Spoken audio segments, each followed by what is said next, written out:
This is TWiT. Did anybody watch Apple's first Friday night baseball last Friday? Did we? No. Yeah, we did. What'd you think? The announcing was really bad. Awful. It was just awful. And I thought we talked about this. Wasn't that 2 weeks ago, or did we talk about it? No, it was last. It was April 8th. Maybe we talked about it on our show. Maybe. So I think that the announcing was just like people weren't. It was like listening to someone who didn't really care about the game. I think that was the issue. There was just lots of chatter. It was like going with your friends that aren't really into the game and having them talk amongst themselves and sometimes interact with the game and sometimes not. And so I think that I only watched about 20 minutes of it. That's about all I could take. And so. I think that it was, you get started and you're experimenting and, I think that they're trying to match certain targets and so on and so forth. And so they're trying to figure that out, but it was not a good thing. And I did like I thought there's a lot of complaints about the graphics. I thought the graphics were, I liked them. So they're doing a very simple, and by the way, if you have Apple TV Plus, you could still watch the games, and they also have a lot of extra highlights and features during the week, but you could still watch, at least because I missed the game live, but I watched it later. Apple's very much changing the style of presentation. They've got, I think, very simple, clean graphics. What I didn't like, Alex, was they kept playing cheesy stock background music every time they pulled a graphic up. That's not need that. What the hell is that all about? I see that a lot with millennials and younger, where we used to call it the MTV generation. Obviously, it's not that anymore. But it's like we don't trust your attention span. So if we're showing a graphic, we're just gonna play some music so you feel good, because we just don't trust that you're gonna be. You're going to change the channel. I don't understand it. And everything, it's a YouTube, maybe it's a YouTube generation. Everything does it now. There's lots of background music behind stuff, and I'm not a big fan of that. And baseball, the background music is the roar of the crowd, the guy saying, "Be here," the crack of the bat, the smell of the pine tar. That's... Well, and I think that there's such an opportunity for multiple streams of audio. We were talking about this on Office Hours. We did talk about that. We were talking last week about what they might do. We were talking about the possibility. Yeah. So I'd love to see them, I'd love to see them get aggressive about making it customizable, at least through the audio. And I will tell you, I've had the opportunity to watch some games where I'm listening to the comms and watching the multi-view of the truck's using, and I could watch that all it's an entirely different experience. Yeah, really experiment. I'd pay money for that, because you can just listen to it. You just listen to them talk. Apple's idea of a big experiment was having a woman do the play-by-play, which, to my knowledge, has not yet been done in Major League Baseball. It's definitely a sexist man's sport. So they had color was done by a former player who wasn't really nobody was very confident yet, and that's okay. You kind of expect that, although you also expect them to do a lot of rehearsals. They should have been doing all summer doing play-by-play. On when a pro games. goes. For most major networks, my understanding is when a pro goes from being a football player to being an announcer, there's 6 to 18 months of them getting trained. Right. It's a hard. It's not like they just come out of it and start talking about it. And it's even harder for the play-by-play folk. I'm going to say folk, even though they're guys. I know, I have good friends who do play-by-play, and I have good friends who are coming up in play-by-play. Most of them end up going to Syracuse, because they have a very good school where you can learn play-by-play. And then you do the same thing the ball players do. You go to single-A ball. You go to double-A ball.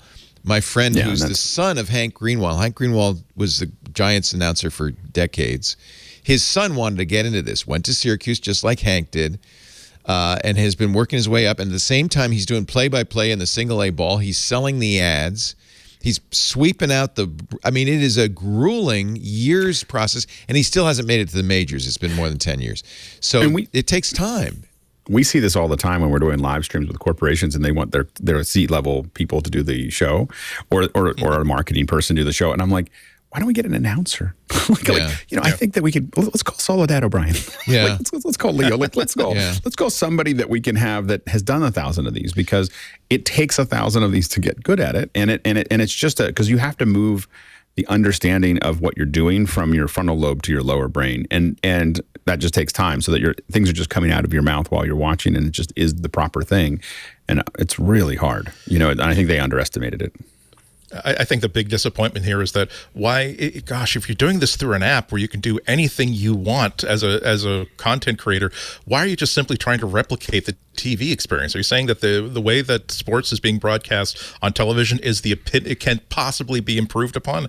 And I think we talked about this before a couple of weeks ago, where I would love it if they simply said we're going to have 4 different commentary tracks depending on what you want. We will get a long time. Whoever has the radio has radio experience in that local market will get the home team. Whoever has radio experience in the opposing team's market will get another feed.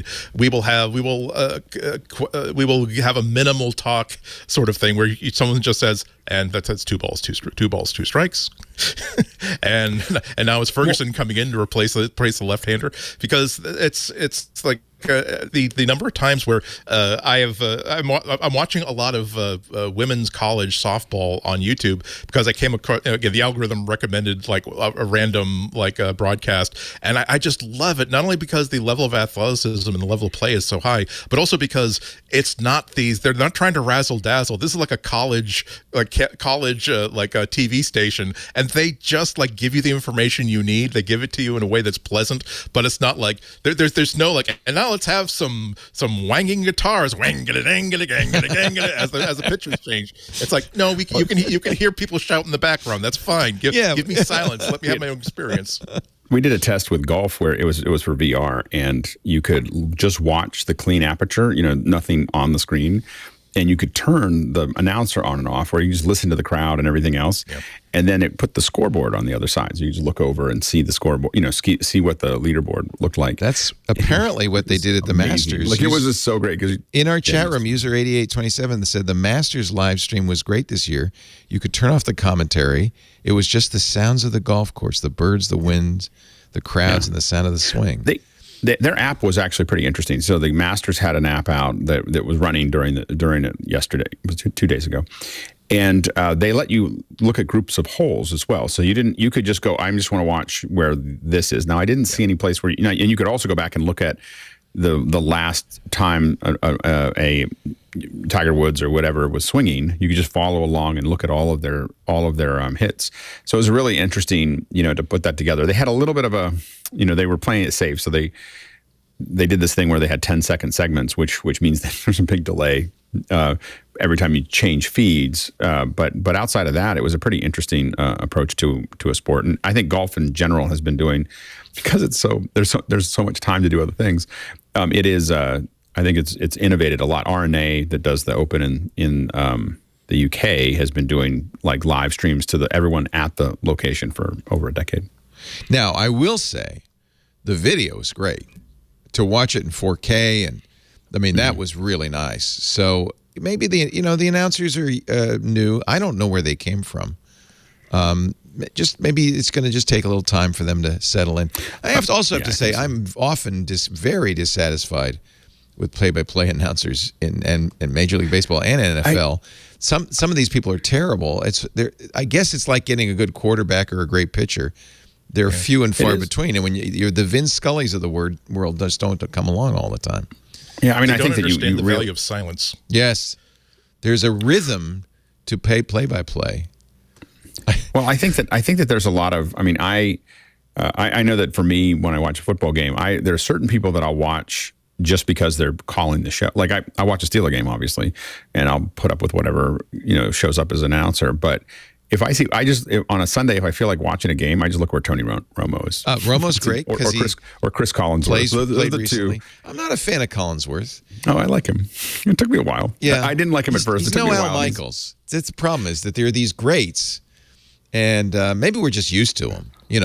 So maybe that's all it is what we're. Well, I don't think that's his role. I think those are 2 different roles, because Al Michael is really calling it. Play by Chris play. Collinsworth is color. So he's so he it's a different approach to it. But I love that Tony Romo gets so excited, and then he knows what he's talking about too, which really helps. Yeah, you're fresh out of the system, and I mean that's what John Madden that's right, pioneered. He was great too. Although I know people, my wife, who hated him. So again, it's a very personal thing. The reaction, as one would expect from fans and from sports talk, was pretty negative. But some of it's because one of the games had a female play-by-play announcer, and that's very uncommon. I think I was watching. I haven't seen. I don't know if you've seen the new Adam McKay show on HBO, Winning Time, about the L.A. Lakers of the '80s. But Chick Hearn's in there, of course, the great L.A. Laker play-by-play guy, and he's kind of a jerk. And when he gets a partner who's going to, well, I won't. No spoilers. I won't tell you what happens to the partner eventually. But he says, "Okay, see this hand? When it's a fist, you stop talking." The partner's doing the color. Yeah. You stop talking. And he goes, all the time, right in the middle of the you stop talking. But Chick Hearn was a legend. There's a legend, but he doesn't come off very well in that show. I think I liked Madden a lot. I really liked Madden a lot. Yeah. Anyway, Apple, I don't know where they would go to get somebody better. I mean, everybody, is taken. I don't know if there aren't any free agents. Again, I think that they just have to work out, and look at what their value proposition is. We did some parallel streams. We've done like second year experiences where we bring people in. It's just a different format. Like we don't even try to call the show. We just let you. It's like sitting around with a bunch of pros that are people who used to play the game, all sitting around talking to each other about the game is really fun. And that's just one of the audio tracks. It can just be. Like you could literally take the two teams and just put the players from both sides sitting in there just talking about the game. And there's a lot of people I would listen to that because these are people who actually were on the ground at that level talking about like what they're noticing or that guy was always this way or look at what he's doing with his leg. I would never do that. He can't pick up your leg when you're swinging. And they're just going back and forth and you get true like real. No, I don't know, true, but you get the feeling of inside baseball. Yeah. Literally. Yeah. It's a hard thing to do. I'm not, I would never attempt it. Yeah. No, I was just going to say, just the commentators who know the relationship between the catcher and the umpire, who says, who know what the catcher is doing to that specific umpire to make the strike zone a little bit bigger. That's the sort of stuff that makes you into a huge fan of a commentator, as opposed to just the game. Yeah. Yeah. I felt like these guys were reading. You always, one of the things, I've spent a lot of time in play-by-play booths. You have statisticians, you have helpers, especially in broadcast television. You have lots of people who are giving you cards and with stats on them. And you could tell the announcers they were just getting fed the lines. They were just reading the lines the whole time.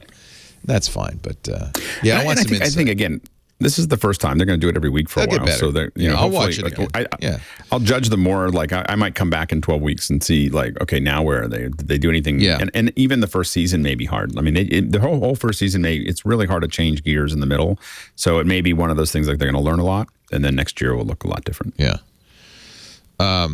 And is it 4K? I think it is. It sure looks like. I think that it's actually sourced in 1080 and it's getting scaled up. I don't think that. I don't think that it's for actual 4K. I would be excited if it was, and I think that that's where Apple, what this provides is a weekly platform for Apple to go to 4K, for Apple to go to high frame rate. For Apple to go to 8K high frame rate, so you could, Apple can play with all these things because all the TVs are all 120, right?